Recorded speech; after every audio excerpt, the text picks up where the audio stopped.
When I first went to Korea, I was like the outsider. And now I came back over here and there's not many people like me. So now I feel like an outsider again. What's good? This is Jay Park. AOMG High Music. Seattle to Soul.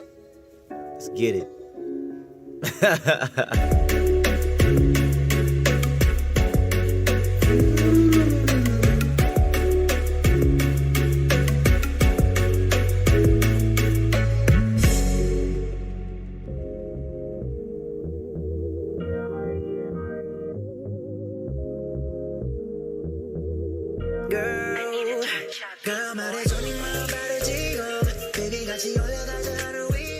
I mean, I'm just in town for MTV. I'm in town for First Week Feast. Just some, do some just kind of like some media and some press or whatever, or some promo.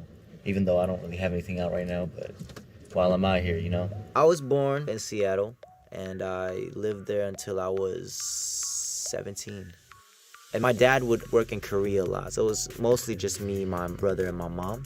I kind of got good grades until middle school, and then in high school when I started kind of like fucking up. I started like skipping classes and going like breakdancing and stuff like that. Like that's what I really wanted to do. Like I wanted to become like a professional like dancer, like b-boy. And my mom's like, oh shit, he always likes to dance, let's see where he stands. And so she saw this thing in the newspaper where they're holding auditions. I thought it was like a contest where you win like money, first prize or some shit. I didn't know it was an audition for like a boy band. I went there, I kind of like freestyle dance. I rapped this verse that I wrote, and then I went to go eat Taco Bell. I didn't really care about the results. So out of all the auditions that they had, I'm the only one that they casted or whatever. My family was kind of struggling at that time. Here's this opportunity, here's this, chance to do something with myself, with my life. And if I could support my family while doing that, it's like, why not? We are in K-Town, LA, about to go to a spot called Toe Bang. I'm assuming that it's toe is like throw up and then pang is room. So it's like, I'm assuming this is like a bar and it's like the throw up room because you drink too much. Hi, Jocelyn. Ready to eat? We got lots of food. Take one. Everything was so unfamiliar. I couldn't really speak the language, didn't really know anybody, couldn't really adjust to the culture. It was literally just kind of like a job, like trained from 9 a.m. to 9 p.m. I wasn't really used to that. I was used to kind of just, dancing for fun, dancing with my homies, rapping and doing that like as a passion. I didn't know what I was getting myself into. I was just kind of like, all right, so I'm gonna go there and just be in like a boy band and make an album and then what? But then I didn't know I was gonna be in artist development or be a trainee or whatever for like 4 years.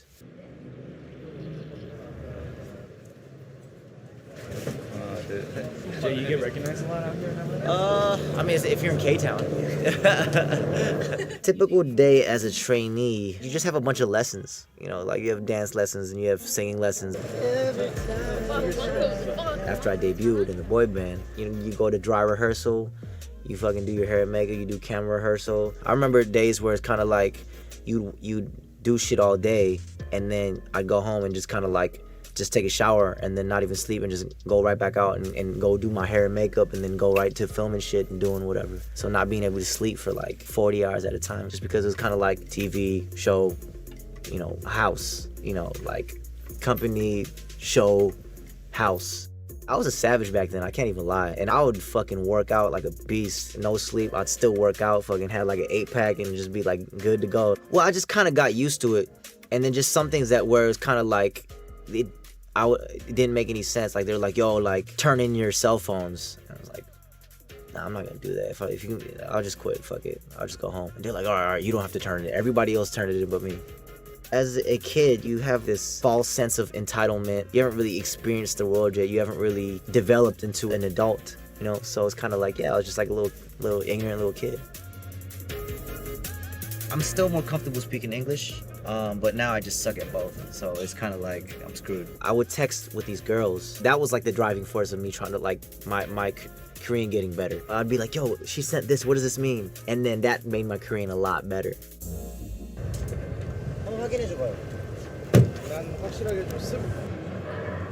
Alright guys, we're here at All Def Digital, about to take the bar exam.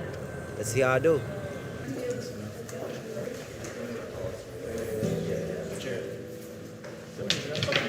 So some of them are pretty fucking easy. Some of them are a little more challenging. Okay. What I'm really looking for you from I got cut from the group. When you're young and ignorant, you make mistakes. I just felt sad that I let everybody down. You know, I kind of went back to Seattle and didn't really have anything to show for it. I was sort of relieved also, just because kind of like I'm back with my family. I could see my friends again. I don't have to worry about like what I wear, what I say.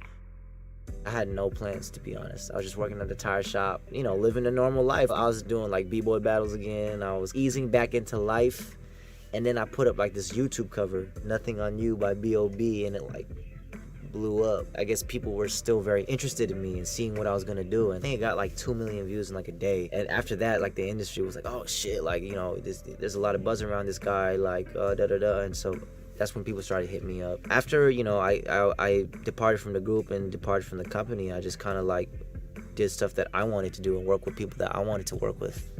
And that just kind of got me to where I am today. People are starting to book me for shows and I only have YouTube covers. I'm like, oh shit, I need to make an album if I want to perform. Okay, I made an album. Yeah.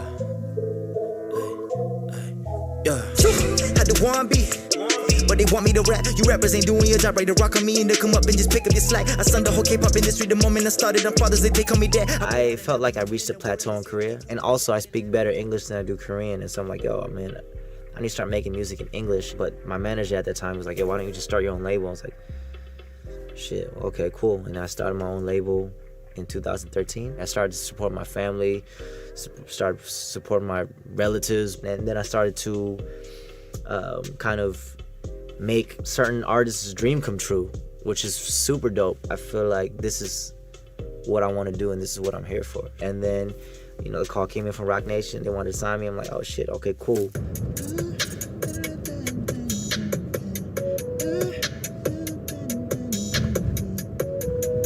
Listen to like the songs that I'm about to release on like my mixtape and just like some features I did. It's very chaotic, my thought process. Every single project you see progression, and as long as you see progression, it's like I can't ask for anything. You know, nobody can be perfect, so you can't ask for anything better than just getting better and progressing. You know, this is who I am, but when I first made the transition, everybody's like, oh, who's this guy from this boy band try to rap and do hip-hop? Oh, his lyrics suck. Everybody doubted me, everybody. You don't see a lot of Asian people just in like mainstream media in general. I mean, now you're starting to see more. And especially in hip-hop, yeah, it's very, very rare. And especially being, you know, me being from like the K-pop background is even more rare. It took like 3-4 years of a lot of work to switch people's image. But, you know, I enjoy the challenge. I like making what seems impossible possible. People ask if like I want to distance myself from my past through K-pop. I don't need to do that. It's like I am who I am today because of everything I've been through thus far. That's why I embrace it all. And then here I am, you know, meeting people like Jay-Z and Beyonce and Meek Mill and people that I listen to and that I look up to. I don't really like to label myself as anything. There's not too many people that are like me that do what I do. Some people might know me as K-pop, some people might know me as hip-hop. I'm just me at the end of the day. I'm just Jay Park.